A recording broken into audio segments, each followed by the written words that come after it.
Baiklah, untuk pendahuluan, seperti yang kita tahu, kereta biasa akan menggunakan pembakaran dalam ataupun ais. Dia akan menggunakan bahan api fosil seperti petrol dan diesel. Manakala untuk teknologi EV ini, dia menggunakan 100% tenaga daripada elektrik. Seperti yang kita tahu, tenaga elektrik ini ialah tenaga yang boleh diperbarui. Jadi ianya tidak akan habis. Tenaga elektrik ini boleh diperoleh daripada pelbagai sumber seperti stesen jana kuasa hidroelektrik dan juga encik angin. Disebabkan kereta EV ini hanya menggunakan elektrik, jadi ianya tidak akan menghasilkan pencemaran seperti pencemaran alam ataupun pencemaran bumi. Dan ianya adalah bagus untuk negara kita dan dunia di masa akan datang. Kenderaan elektrik ialah kenderaan yang dikuasakan oleh elektrik yang berfungsi dengan motor elektrik untuk bergerak dan juga mempunyai bateri yang boleh dicas, tetapi ia bukan menggunakan enjin pembakaran dalaman. Terdapat beberapa fungsi. Yang pertama adalah sumber tenaga. Kenderaan elektrik menggunakan elektrik sebagai sumber utama tenaga elektrik. Boleh diperolehi di stesen pengecasan, plug-in di rumah dan juga tenaga boleh diubah seperti solar. Yang kedua adalah pengecasan bateri.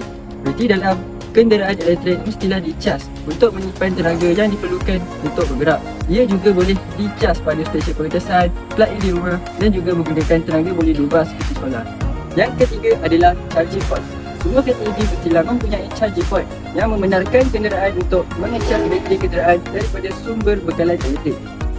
Yang keempat adalah motor elektrik. Fungsi motor elektrik pula adalah mengubahkan tenaga elektrik ke tenaga kinetik untuk memusingkan tayar untuk bergerak. Baiklah, seterusnya penerangan tentang operasi kenderaan EV. Semasa pengecasan, tenaga elektrik akan disalurkan daripada charging port ke dalam bateri untuk disimpan. Seterusnya daripada bateri pula akan disalurkan kepada komponen untuk menghidupkan kenderaan. Seterusnya daripada bateri juga akan disalurkan kepada motor, iaitu motor naik dan hypernight untuk menghasilkan tenaga kinetik dan menggerakkan kenderaan tersebut. Yang pertama adalah kedudukan bateri. Kebiasaannya manufaktur meletakkan bateri pada di bawah platform kenderaan, tetapi untuk kereta Proton private ini hanya diletakkan pada bonet belakang sahaja. Yang kedua, kedudukan charging port. Kedudukan charging port kereta Proton private sama sahaja seperti kereta EV yang lain, cuma dia hanya dibekalkan dengan AC charging sahaja. Yang ketiga adalah kedudukan motor. Kedudukan motor Proton private ini terletak pada bunyi hadapan yang menggantikan enjin pembakaran dalam. Baiklah, untuk specification kereta EV. Untuk kereta ini, ia menggunakan charging port jenis AC charger dan ia mempunyai converter iaitu AC to DC untuk mengubah tenaga elektrik daripada AC kepada DC ke dalam bateri. Baiklah, yang kedua, untuk bateri kereta ini berkapasiti 230 kWh dan dihubungkan kepada battery management system dan disambungkan kepada TBS Expert Pro battery monitoring system yang berfungsi sebagai monitor untuk mengetahui keadaan dan kuantiti bateri tersebut. Yang terakhir, kereta ini dikuasakan oleh sebuah motor elektrik yang berjenama Night Gain Hyper 9 yang mampu menghasilkan kuasa sebanyak 234.56 torque dan juga 250 horsepower pada maksimum RPM 8000 RPM. Dan kereta ini dilengkapi dengan 5-speed manual transmission. Baiklah, selepas itu kelebihan kenderaan EV. Yang pertama, kebaikannya kepada alam sekitar.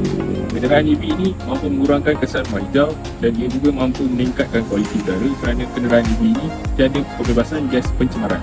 Yang kedua, mampu mengurangkan pencemaran bumi. Kenderaan EV ini tidak memerlukan enjin dan juga exhaust, ini hanya memerlukan bateri dan juga motor, jadi lebih senyap berbanding kenderaan pembakaran dalam. Yang ketiga, tenaga yang efisien. Elektrik motor yang digunakan oleh kenderaan EV ini mampu menyalurkan tenaga dengan lebih efisien dan mampu bergerak dengan lebih cepat. Baiklah, seterusnya kekurangan kenderaan EV.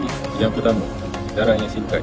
Setengah kenderaan EV hanya mampu bergerak dengan jarak yang lebih singkat dalam suatu pengecasan seram.